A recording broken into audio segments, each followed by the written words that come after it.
Nuwun para pamirsa pandemen waosan cariyos basa Jawi ingkang wonten papan pundi kemawon. Sugeng pepanggihan malih kalian kula Hadi Pamungkas ing waosan cariyos basa Jawi. Purwakane ngatur pambuka kula, mugi panjenengan sedaya tansah pinayungan karahayon saking Gusti Kang Maha Idi. Ing kalodhangan menika kula badhe mbabar salah sawijining cariyos cekak anggitanipun Suwardi Indraswara kanthi ira-irahan Jamas Kalimasada. Cariyos cekak menika kapetik saking kalawarti panjebar semangat warsa 2026. Kados pundi lampahipun cariyos? Sugeng midhangetaken. Wis gedhe tekate Ki Pancaguna pengin mundur saka profesi dalang. Dheweke ngugemi paribasan mundur ajur maju tatu. Sajake lagi ana perkara ruwet apa ta apa sing angel udar-udarane mbundhet kaya bolah layangan kang ngubet wit eri bebundutan. Najan dibayar akeh dipanjerana omah gedhong bebasane, aku isih duwe ajining diri Mas Samirana. Aku uga njaga wong-wong sing do kagodha iblis lan setan kuwi. Mula dak putusake luwung mundur nglakokake wayang ing jagat pakliran. Lah, sing dadi jalarane iku apa to Dimas? Undrane rembug apa? Yen mung perkara lakon iku gampang dikemona. Perkarane iki lakon sakral Mas, lakon wingit, lakon sing manut grecoke kanca-kanca ing medsos. Kudune dudu aku sing lakokake. Pawadane umurku durung gaduk kuping, aku isih dianggep dalang wingi sore, paribasan durung bisa nrinting kepianku. Ki Panca isih uwet metani batine dhewe nalika nampa pamrayoga saka pengendange kuwi. Pengendange sing aran Samirana iku uga kaprenah Kakang IP. Pancen becik krenah lan pituture nanging durung bisa rumesep ing balung sungsume Ki Panca. Jeneng wong disruwe pancen ora kena dianggep sepele, merga ana sing nyaruwe nanging pengin jeglongake utawa ngejlokake derajate. Yen anggone nyruwe kuwi apik tur kebak panjurung, pancen dadi sumbering energi positif. Mula tekan detik iki Ki Panca isih ngukui penemune trimo leren njejak kotak. Lah kok terus gampang ceklek Dimas, kaya gabus wetelo kaspa wae, gampang maklik utung dadi sewalang-walang. Sing bandel to Dimas, nampa kritik kaya uyah dibakar ngono iku kudu kanthi dawa ususe jembar segarane. Walah Mas, konsep jenengan ngono kuwi klasik. Sing diadepi iki kahanan saknyatane, dudu kahanan sing sarwa blenderan imajinatif. Aku lagi paham menawa donyane wayang klebu olah sastra lan seni iku pancen ngremit. Merga ing kiwa tengene dhewe akeh wong sing atine metu wulune, akeh sing ngaku mitra karo, jebul roh lan jeroane isih drengki, srei, jahil, medakil. Saben dina aku wareg kepara mukok didepi kahanan sing sarwa rebutan panggung. Ngono iku kaya wis dadi sega jangan saben dina ing jagat seniman. Luwe-luwe bareng aku kadhawuhan Pak Lurah mayang kanthi lakon Jamus Kalimasada ing pengetan adege kelurahan Keboan panyenges saya santur ing jagat medsos. Oh, lakon kuwi pancen lakon gawat Dimas. Ora saben dalang wani gelar, ora beda karo lakon ruwat.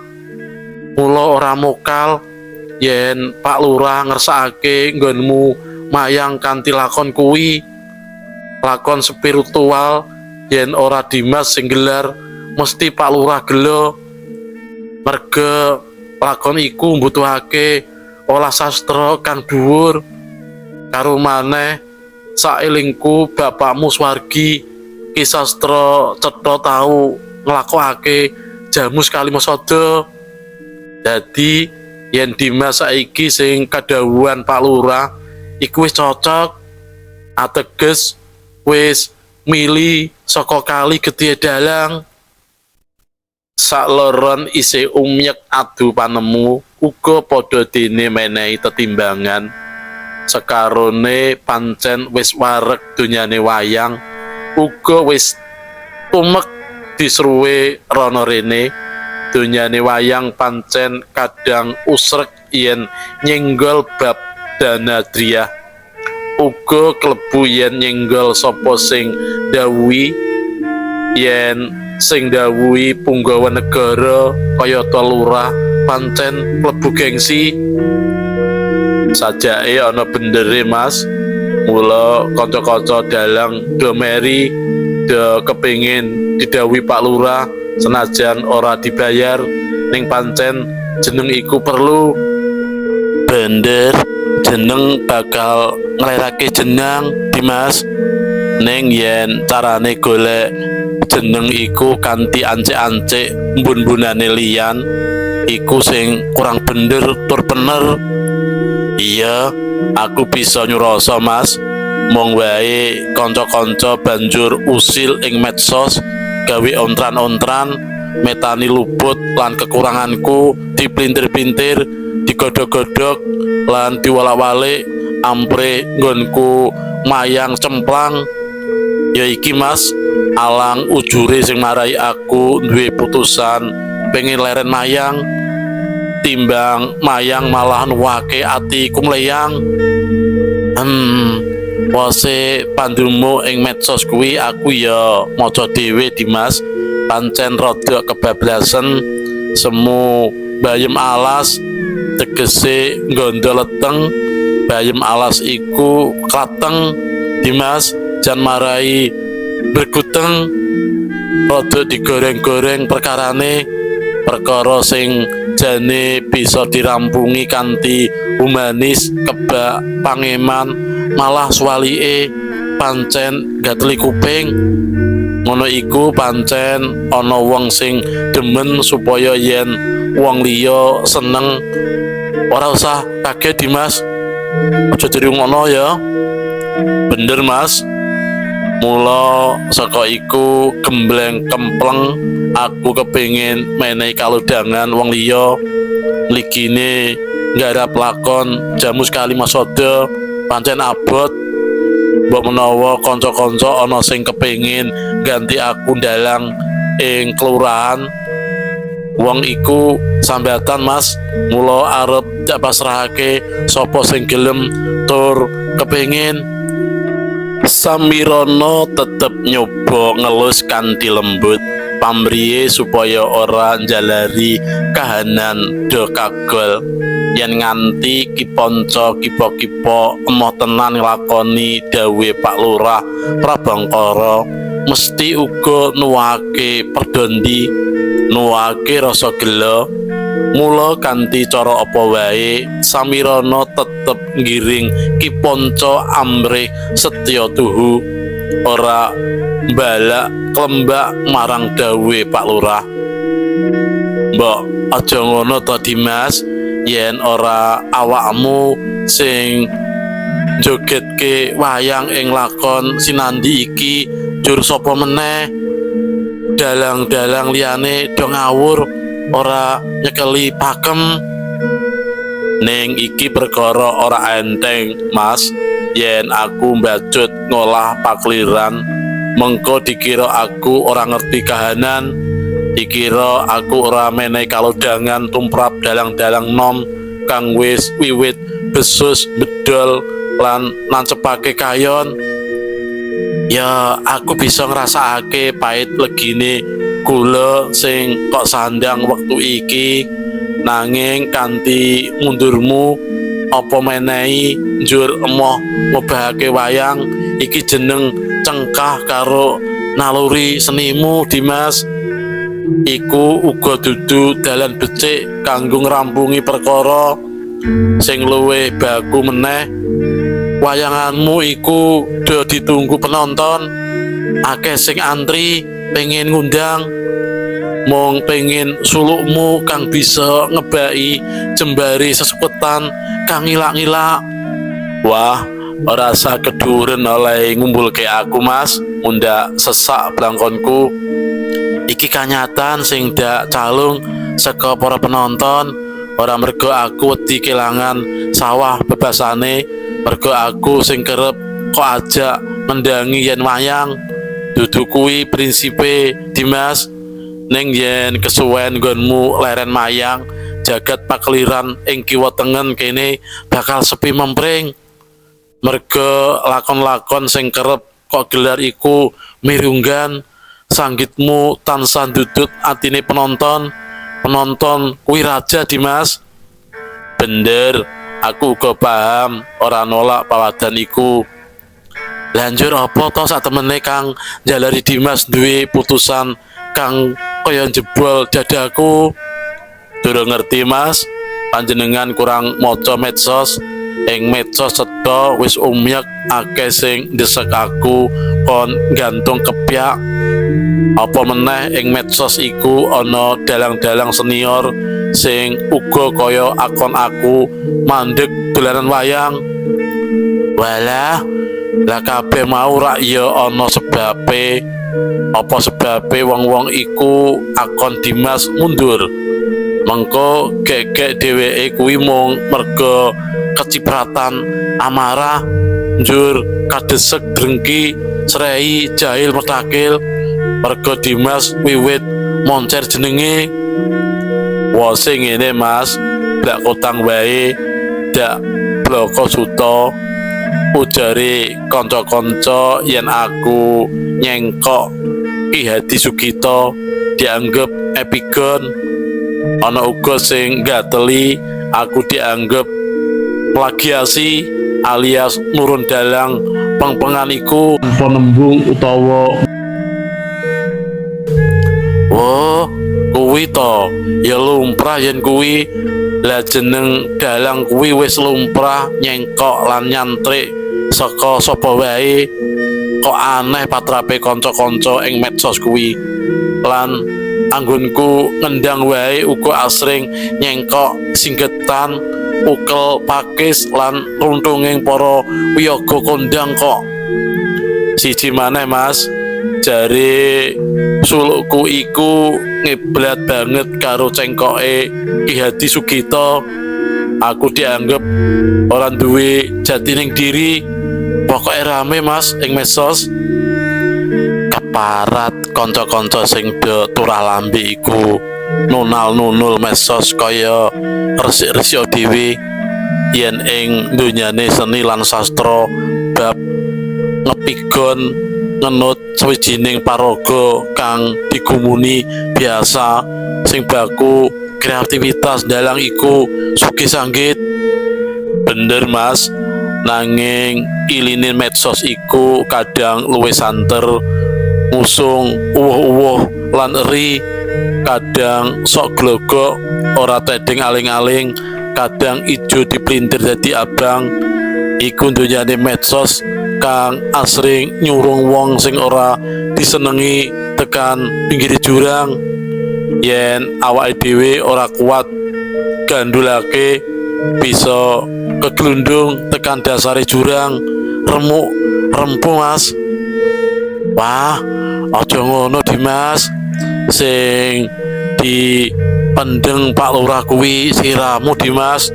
Tetep kudu prawira, maju wae. Aku sing ngendangi, mengko sindene Mbak Yu Tirtosari sing gender pas ra ono Mas Lemah Teles sing ndhawuhi Dimas Genah Lurah Prabangkara ateges Dimas kuwi wis lengkap dikupengi sedulur papat. Aku dhewe Samirana tegese angin Dimas. Aku kang ngobahake gending wis suwe anggonku gending nganggo kipat udet singgetan muryani busana golekan lan ukel pakis. Wah, sing nyinden Mbak Yutirta ateges banyu suci, gendere Pakde Lemah Teles ateges uga lemah mono yen ditanduri apa wae bakal tersekeni. Bener sing dawuhi wis cetha panguwasa yaiku dumadi saka anasir geni.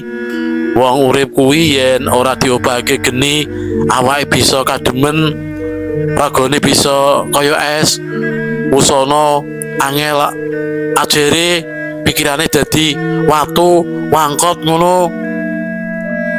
Wiwit iku Ki Panca rada ajer pikire, kegosok-gosok Samirana suwe-suwe kok iya ana daya pangribawa.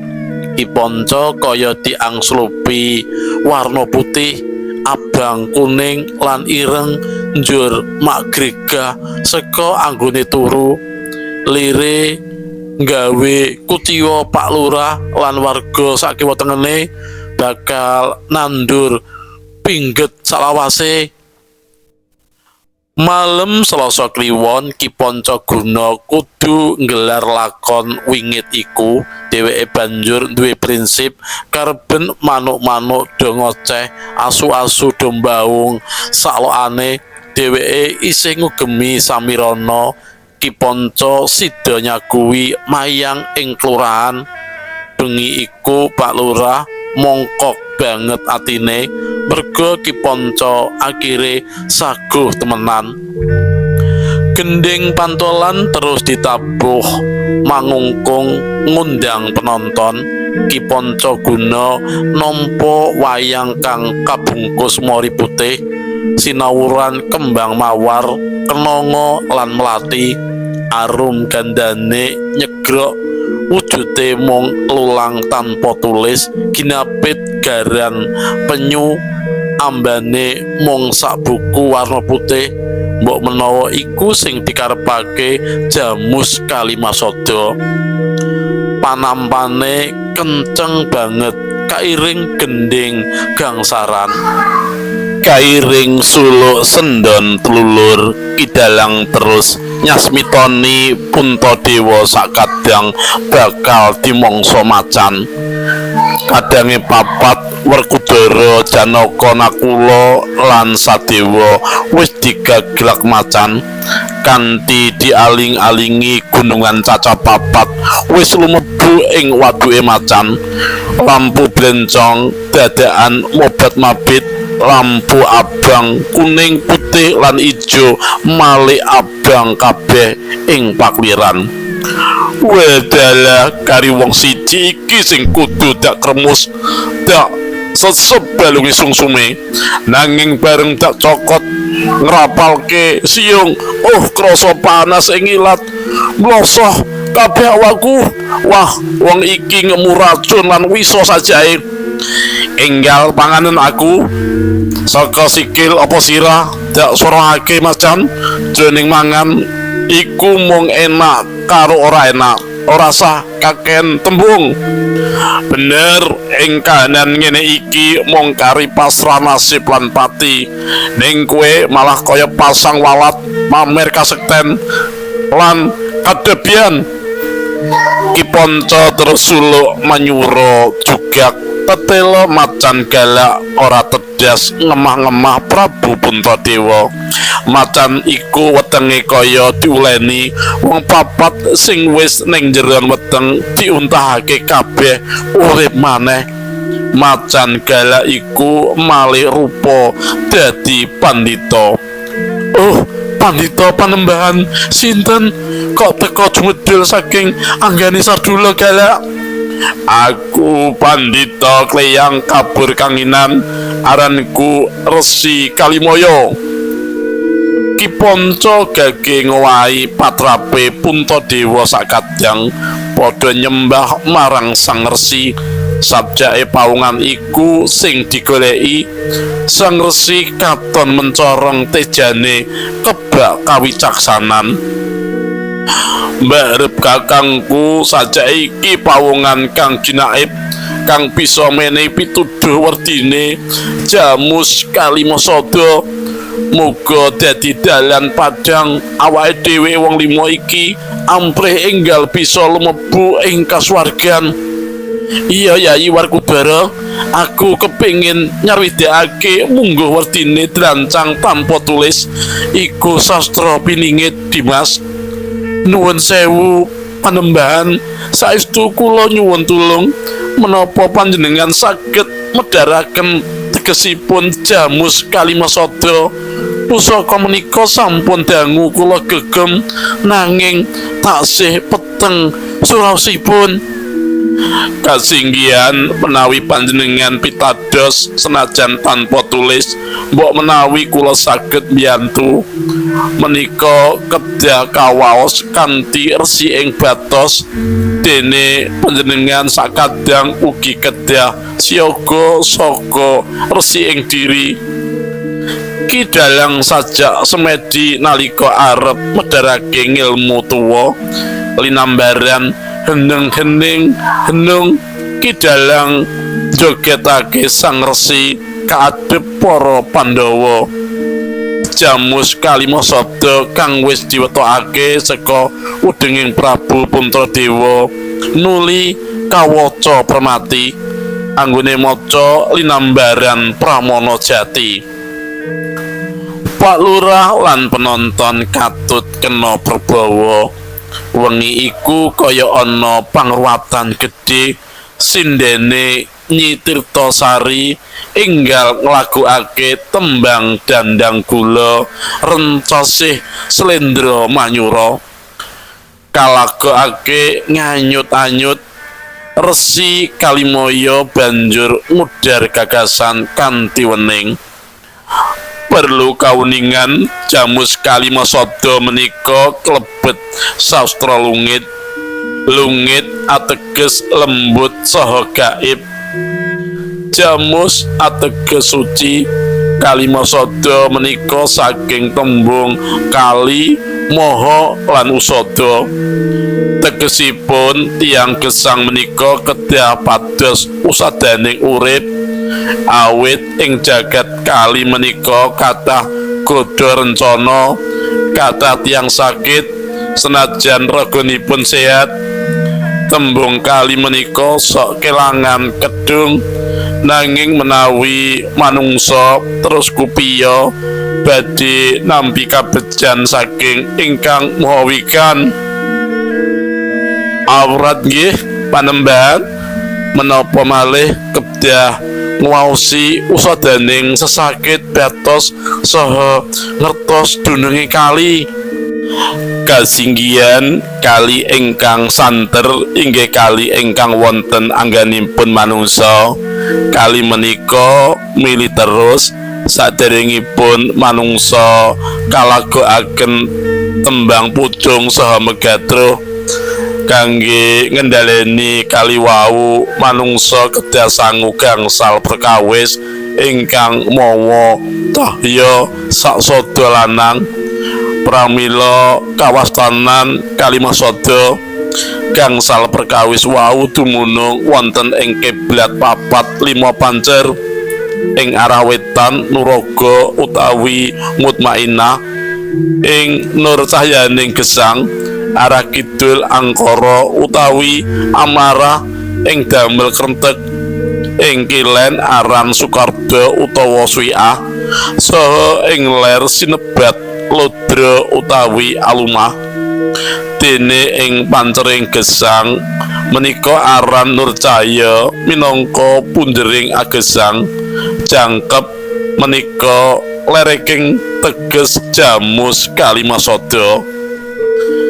terang trewaca wejangane Resi Kalimaya.